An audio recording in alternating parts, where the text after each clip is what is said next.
ذاتی زندگی میں بھی ان پر عمل کرنے اور اجتماعی معاملات میں بھی ان احکامات کو نافذ کرنے کی توفیق عطا فرمائے۔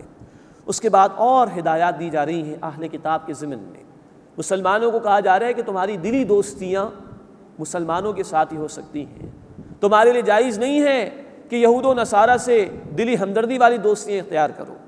فرمائے کہ یا ایھا الذین آمنوا، اے وہ لوگوں جو ایمان لائے ہو، لا تتخذوا اليہود والنصارى اولیاء، یہود و نصارہ کو دوست نہ بناؤ، بعضهم اولیاء بعض، ان میں سے بعض ایک دوسرے کے دوست ہیں لیکن تمہارے دوست نہیں ہو سکتے۔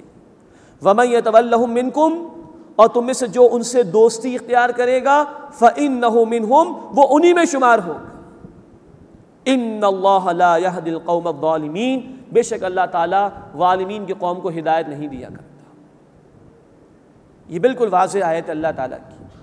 یہ ایک اسلامک گورنمنٹ کے لیے جو بھی اس کی فارن پالیسی ہے اس کا بھی ایک اہم اصول ہے۔ مسلمانوں کی دلی ہمدردی والی دوستیاں، قلبی لگاؤ والی دوستیاں صرف مسلمانوں کے ساتھ ہو سکتی ہیں۔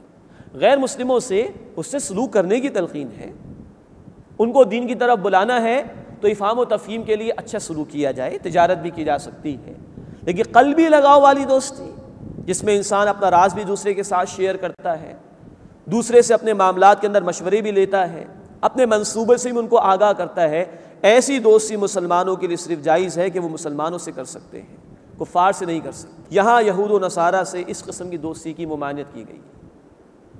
فرمایا کہ جو ان سے دوستی اختیار کرے گا وہ انہی میں شمار ہوگا۔ یہ بڑے خطرناک الفاظ ہیں اللہ کی طرف سے۔ ایمان کا مطالبہ یہ کہ جڑے رہو ایمان والوں کے ساتھ۔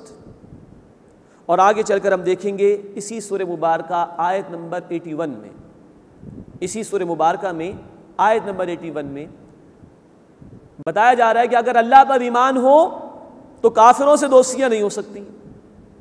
تو گویا یہود و نصارہ سے دوستیاں کرنا یہ ایمان کے خلاف ہے۔ یہ ہے جو رہنمائی یہاں پر دی جا رہی ہے۔ فرمایا بعضهم اولیاء بعض، ان میں سے بعض بعض کے دوست ہیں۔ اس آیت کے اس حصے کے متعلق نوٹ فرمائیے، یہ ایک بہت بڑی پیشن گوئی تھی اللہ رب العزت کی جو اس دور میں ہمارے سامنے آئی ہے۔ ورنہ تو قرآن کہتا ہے اسی سورہ مبارکہ میں آیت نمبر 14 اور آیت نمبر 64 میں کہ ان کے درمیان تو دشمنیاں ہیں، یہود و نصارہ کے درمیان، اہل کتاب کے درمیان، لیکن یہاں اس مقام پر کہا جا رہا ہے کہ ان میں سے بعض بعض کے دوست ہیں۔ یہ پیشن گوئی اس معنی میں تھی کہ گزشتہ 20ویں صدی میں ہم نے دیکھا کہ پوپ نے، عیسائیوں کے بہت بڑے پوپ جن کا انتقال ہو گیا، یہودیوں کو معاف کر دیا اور ویٹیکن سے فتویٰ دے دیا گیا کہ یہود پر عیسیٰ علیہ السلام کو سوری دینے کا کوئی الزام نہیں ہے، اور یہ گٹھ جوڑ ان کا پیدا ہوا، اور سب سے بڑی ان کی مذہبی اتھارٹی نے یہودیوں کو بری الذمہ قرار دے دیا ان تمام سازشوں سے جو انہوں نے عیسیٰ علیہ السلام کے خلاف کی تھی۔ کہاں عیسائی عیسیٰ علیہ السلام کو اللہ کا بیٹا اور اللہ خدا مانتے ہیں، اور کہاں یہودی ان کو معاذ اللہ ثم معاذ اللہ ناجائز اولاد قرار دیتے تھے، معاذ اللہ۔ اور کہاں یہ دوستیاں کہ پوپ صاحب نے جو ہے وہ یہودیوں کو بالکل معاف کر دیا۔ اس دور میں یہ گٹھ جوڑ ہوا۔ اللہ کا کلام برحق، اللہ کے رسول صلی اللہ علیہ وسلم نے فرمایا، جامع ترمذی کی حدیث مبارکہ ہے، خبر ما بعدکم، اس قرآن میں تمہارے بعد کے لوگوں کی خبریں۔ یہ پیشن گوئی 20ویں صدی میں جا کے ہمارے سامنے آئی، ان کا گٹھ جوڑ ہمارے سامنے اس دور میں آیا ہے۔ ادروائز ان کے ہاں شدید دشمنی اور اختلافات رہے ہیں، جس کا ذکر اسی سورہ مبارکہ میں آیت نمبر 14 میں بھی ہے اور انشاءاللہ آیت نمبر 64 میں بھی آئے گا۔ فرمایا کہ یا ایھا الذین آمنوا، اے وہ لوگوں جو ایمان لائے ہو، لا تتخذوا اليہود والنصارى اولیاء، یہود و نصارہ کو دوست نہ بناؤ۔ یہ دوست ہو ہی نہیں سکتے تمہارے، یہ تم سے راضی ہو ہی نہیں سکتے کبھی۔ چنانچہ ہم پڑھ چکے سورۃ البقرہ آیت نمبر 120 میں، لن ترضى عنك اليہود ولا النصارى حتى تتبع ملتهم۔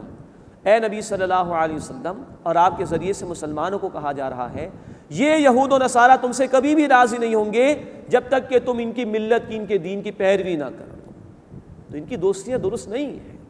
بعضهم اولیاء بعض، ان میں سے بعض بعض کے دوست ہیں، ومن یتولہم منکم، اور تم میں سے جو کوئی ان کی دوستی اختیار کرے گا، فإنہ منہم، بے شک وہ انہی میں سے ہوگا، ان اللہ لا یہدی القوم الظالمین، بے شک اللہ تعالیٰ ظالموں کی قوم کو ہدایت نہیں دیا کرتا۔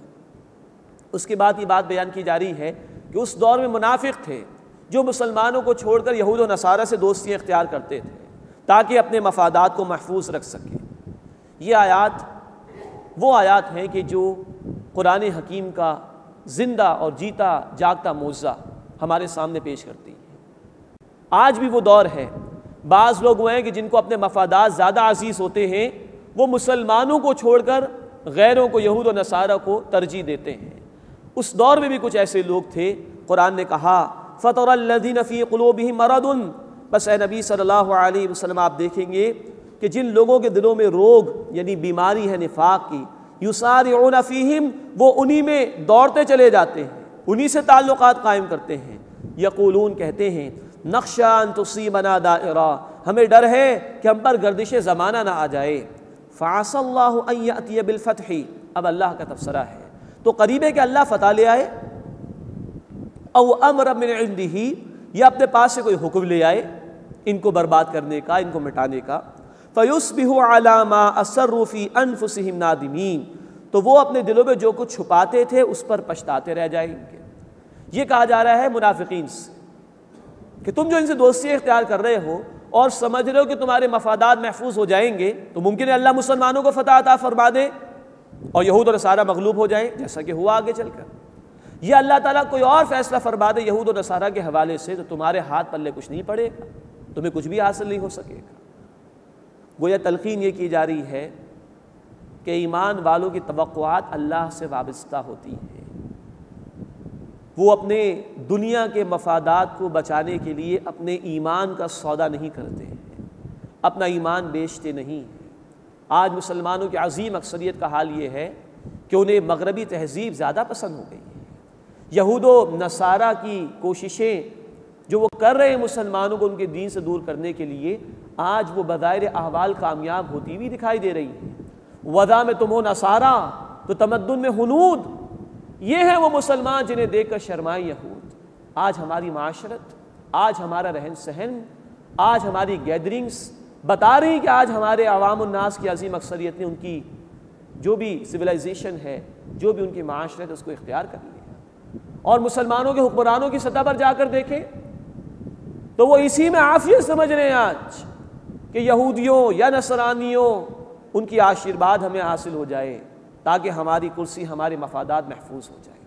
اللہ ہمیں سمجھ عطا فرمائے اور اپنی ان آیات پر یقین عطا فرمائے کہ فیصلہ کن اختیار اللہ کا ہے، وہ چاہے تو تمام یہود و نصاروں کو مغلوب کر دے۔ تو اہل ایمان کو ڈرنا چاہیے اس روش سے کہ کہیں وہ اللہ کو چھوڑ کر اور ایمان لانے والوں کو چھوڑ کر یہود و نصارہ کی طرف نہ چلے جائیں۔ اگر ایسا ہو گیا بہت بڑا خسارہ ہوگا جس میں وہ مبتلا ہو جائیں گے۔ وَيَقُولُ الَّذِينَ آمَنُوا، اور ایمان لانے والے کہتے ہیں أَهَٰؤُلَاءِ الَّذِينَ أَقْسَمُوا بِاللَّهِ جَهْدَ أَيْمَانِهِمْ، کیا یہی وہ لوگ ہیں جو اللہ کی پکی قسمیں کھاتے تھے؟ إِنَّهُمْ لَمَعَكُمْ، کہ وہ تمہارے ساتھ ہیں، حَبِطَتْ أَعْمَالُهُمْ، ان کے اعمال اکارہ چلے گئے، ان منافقین کی ساری محنت ناکام ہو گئی۔ فَأَصْبَحُوا خَاسِرِينَ، بس وہ نقصان اٹھانے والوں میں ہو کر رہ گئے۔ اس کے بعد اللہ تعالیٰ اس بات کا بیان فرما رہے ہیں کہ جس شخص نے دین قبول کر لیا اور اس کے بعد وہ پیچھے ہٹنا شروع ہو، دین کا سرے سے ہی انکار کر دے، دین کی کسی بنیادی بات کا انکار کر دے یا دین کی محنت سے انکار کر دے، یہ پیچھے ہٹ جانا یہ ارتداد ہے اور یہ اللہ کو ناپسند ہے انتہائی۔ فرمایا کہ یا ایھا الذین آمنوا، اے وہ لوگوں جو ایمان لائے ہو، من یرتد منکم عن دینہ، تم میں سے جو کوئی اپنے دین سے پھر جائے، قبول کر کے انکار کر دے گا بالفرض یا دین کی کسی بنیادی بات کا انکار کر دے گا، یہ عقیدے کے اعتبار سے ارتداد ہے کہ انسان دور ہٹ گیا۔ جیسے کہ نبی صلی اللہ علیہ وسلم کی دنیا سے تشریف لے جانے کے بعد ایک وقت آیا، جھوٹے نبوت کے دعوے دار کھڑے ہوئے، پھر ابوبکر صدیق رضی اللہ تعالی عنہ نے ان کا مقابلہ کیا، ان کے خلاف قتال کیا۔ یا ایک صورت یہ ہو سکتی ہے کہ انسان کے سامنے دین کے تقاضے آئیں اور وہ عملی اعتبار سے پیچھے ہٹنا شروع ہو جائے، عملی اعتبار سے ارتداد اختیار کرنا شروع کر دے۔ اللہ ہماری اس سے حفاظت فرمائے، اپنے دین پر پورا یقین عطا فرمائے اور اس کے آنے والے تقاضوں پر عمل کرنے کی توفیق عطا فرمائے۔ فرمایا کہ یا ایھا الذین آمنوا، اے وہ لوگوں جو ایمان لائے ہو، من یرتد منکم عن دینہ، تم میں سے جو کوئی اپنے دین سے پھر جائے گا، فسوف یأتی اللہ بقوم